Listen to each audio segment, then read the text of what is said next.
Ndio sababu watu wengi waliofanikiwa katika mji huu, katika taifa hili, katika Afrika hii, asilimia ya watu wengi waliofanikiwa nje ya Mungu. Kuna watu waliofanikiwa kabisa vizuri, lakini nje ya Mungu. Wote waliofanikiwa nje ya Mungu wanapokea mafanikio yao kutoka kwa Shetani. Huyu ndiye anayetajirisha.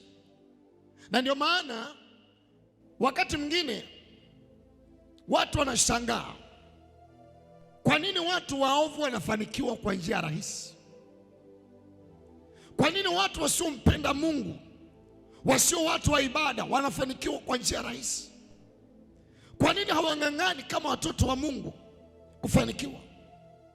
Shetani anasema hivi ya kwamba utajiri huu wote uliopo duniani, anasema upo mikononi mwangu, nami humpa yeyote.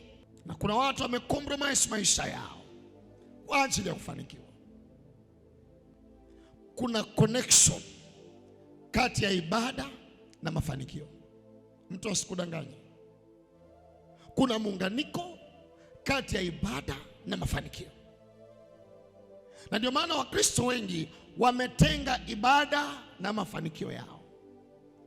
Enda dini zingine nje ya Ukristo, utagundua ya kwamba hawachezi na ibada yao, wameunganisha ibada yao na biashara yao.